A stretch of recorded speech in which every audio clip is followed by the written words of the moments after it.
Yes బీఆర్ఎస్లో అసంతృప్తులు arguments అన్నీ కూడా మొదలైనాయి.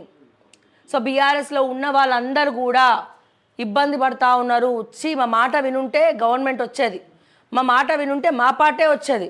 టికెట్లు ఇవ్వద్దంటే కూడా కొంతమందికి టికెట్లు ఇచ్చిండు ఆయన కావాలని మొండితనానికి పోయి. ఇప్పుడు ఏమైంది? అసలు నిజాలు చెప్పేటోళ్ళేమో బయట ఉంచుతాడు, అబద్ధాలు చెప్పేటోళ్ళేమో లోపల ఉంటారా అని చెప్పి అమ్మో నేనంటున్నా అనుకునేరు. మన టక్కలపల్లి రవీందర్రావు సారు మీకు తెలుసు కేసీఆర్కి చాలా దగ్గర మనిషి. మరి ఆయన ఎర్రబలి దయాకర్ రావు మీద చేసినటువంటి నేను కమెంట్స్ అని కూడా మొత్తం ట్రోల్స్ నడుస్తూ ఉన్నాయి, హాట్ కమెంట్స్ అనేవి బయటకు వస్తూ ఉన్నాయి.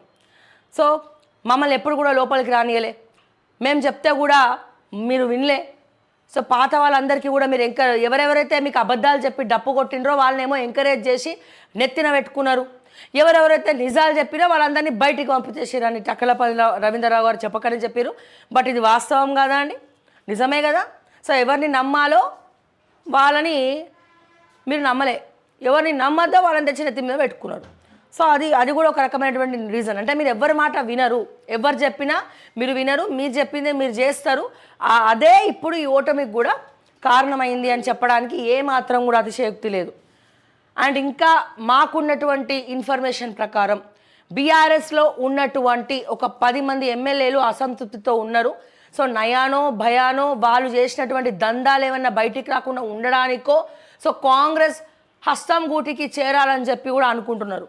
ఒకరు వెళ్తే ఇద్దరు వెళ్తే ప్రాబ్లం అవుతుంది కాబట్టి ఒక గంప గుత్తగా ఒక 5గురు కానీ 10 మంది కానీ అనుకొని వెళ్తున్నారు. సో మేము అనుకోవడం బట్టి మరి మేబీ సుధీర్ రెడ్డి గారు మాట్లాడినటువంటి మాటలు, ఎందుకంటే నిన్న ఒక ఇంటర్వ్యూ రిలీజ్ చేశారు. ఆ ఇంటర్వ్యూలో కూడా ఆయన రేవంత్ రెడ్డి గారిని పొగడ్డం జరిగింది ఆ ఇంటర్వ్యూలో. సో అద్భుతంగా చేస్తుండు, మంచి అని చెప్తాం, ప్రజా దర్బార్ ఎట్లుందంటే బాగుంది, మంచిగా ఉంది, వెరీ గ్రేట్ అన్నాడు. కానీ ఆయన కొంతమంది చెప్పేది ఏంటంటే సుధీర్ రెడ్డి గారు కావచ్చు, చేవెళ్ళ ఎమ్మెల్యే కాళ యాదయ్య కావచ్చు, భద్రాచలం ఎమ్మెల్యే అయితే ఫస్ట్ నుంచి వస్తూ ఉంది, అండ్ అలాగే పాడి కౌశిక్ రెడ్డి కావచ్చు, ఇట్లా కొంతమంది అనుకొని అట్లీస్ట్ ఒక 5 మంది ఒక్కరు వెళ్తే ప్రాబ్లం అయితే టార్గెట్ చేస్తారని చెప్పి ఒక 5 నుండి 10 మంది దాకా మరి బీఆర్ఎస్ని వీడి బీఆర్ఎస్ పార్టీని వదిలి హస్తం గూటికి చేరాలని చెప్పి నిర్ణయించుకున్నారు. దానికి కారణం వాళ్ళు చేసినటువంటి ఏవైతే మల్లారెడ్డి కూడా మన మల్లారెడ్డి నిన్న తీన్మార్ మల్లన్నతో మాట్లాడిన వ్యాఖ్యలు మీరు చూసే ఉంటారు.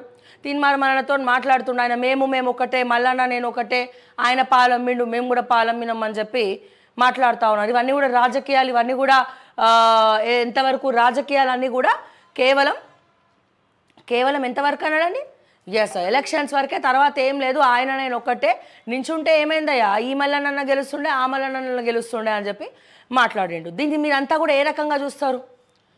సో ఏ రకంగా చూస్తారు? ఇక ఆలోచించుకోవాల్సింది కూడా ప్రజలే, ఎందుకు అటువంటి డైలాగులు బయటకు వస్తున్నాయి అని చెప్పి. సో నిన్న మొత్తం కూడా అన్ని ఛానల్స్లో చూసే ఉంటారు మీరు ఆ వీడియోస్ అన్నీ కూడా. సో మల్లన్న అండ్ మల్లారెడ్డి సంభాషణ.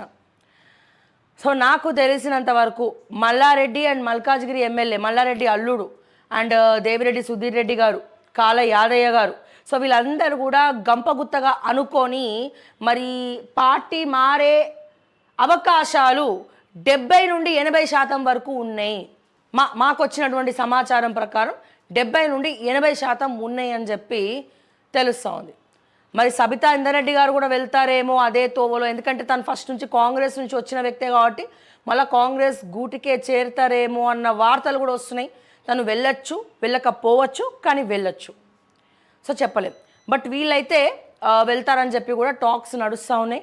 మరి చూడాలి ఏం జరుగుతుంది అనేది, ఎందుకంటే అసంతృప్తులు ఇవన్నీ కూడా మొదలైనవి. కొన్ని కేసీఆర్ గారు చేతులారా చేసుకున్నారు అని చెప్పి వీళ్ళకి వీళ్ళే తిట్టుకుంటున్నారు, వీళ్ళకి వీళ్ళే దూషించుకుంటున్నారు.